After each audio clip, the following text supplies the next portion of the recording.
Miss Eisenhuis. I'm Miss Byler. And we're going to be talking about health and physical education today for one of our lessons. And we're going to be talking about differentiated instruction as a learning strategy. Differentiated instruction then is just any adjustments, modifications, or changes that a teacher and educator can make to adapt to every different student in their classroom or gymnasium in our case. Exactly. And for our mini lesson, we're going to start off with an opening activity. Of a card tag is going to be our opening activity, and it's going to get the kids immediately engaged. They're going to be working together, and they're going to get their heart rates up just to get them ready for the rest of the lesson. For the skill development aspect of our lesson, we're going to have a station activity. We're going to have 6 stations, and basically at every station, we're going to have 2 choices, or we call them challenges for the students.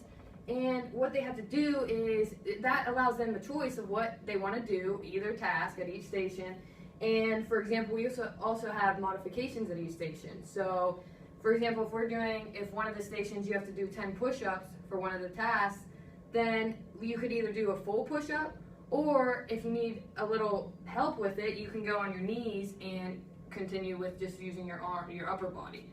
So those are just a couple examples of modifications. And then for the skill application part of the lesson, we're going to have a basketball game, and we're going to have the gym broken in half. On one side of the gym, we're going to have the competitive game, and on the other side of the gym, we're going to have the non-competitive game. And on the competitive side, we're going to have the hoops at regulation. On the non-competitive side, we're going to have the hoops a little lower. And this allows both, so everybody has fun, even though if basketball maybe isn't your sport, or you're not feeling it that day, you can go and you can be in the non-competitive, the lower the hoops, and then kids at different skill levels can all benefit from the activities.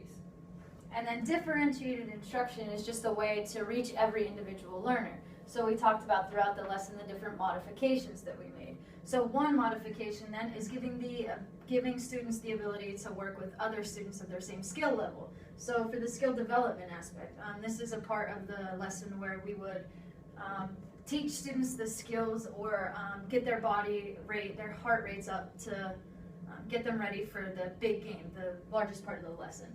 And so at the skill development level, then we had a modification. Students with higher abilities could do the regular push-up, and students with lower abilities then could do the modified push-up, which would be on their knees and just using their upper bodies to perform a push-up. So that would be one way to modify the game rules. Another thing you can do is grouping students in the same skill levels. So like in the skill application for basketball, we had students working at the lower hoop, and then students working at the higher regulation size hoop. So students at the lower hoop were typically your lower skill ability students. So we're grouping them together with students that are their same skill level, so that they can enjoy the lesson, keep motivated, and not be deterred in essence. And then teaching styles, then we can just modify the different ways we teach the students.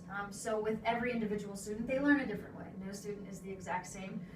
For visual students, we might use, students that learn visually, we might use pictures. So we put a picture here in skill development, and that would show them how to perform a push-up. For kinetic learners, then we would instead demonstrate the push-up. And then formative assessment is another form of differentiated instruction we can use. This is assessment throughout the lesson as opposed to at the end of the lesson.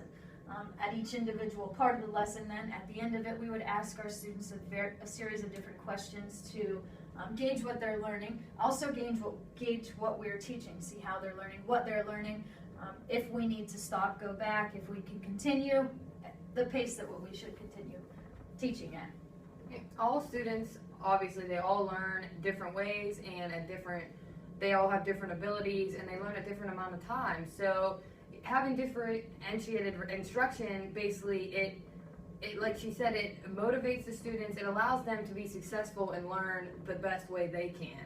And it is our job as teachers to be able to give these different modifications and to allow the students to succeed, because no kid is going to be, if they keep failing at it, and if everybody has the same exact task and the same skill level, the students are going to be failing, they're going to just get discouraged, and they're not going to learn to the best of their abilities because they're not enjoying what they're doing. So it allows everybody to be successful at their ability and learn at their pace. And meet the standards for state and national. Just what students need to know at the end of a curriculum. all for today. All right. Thank Thank you. you.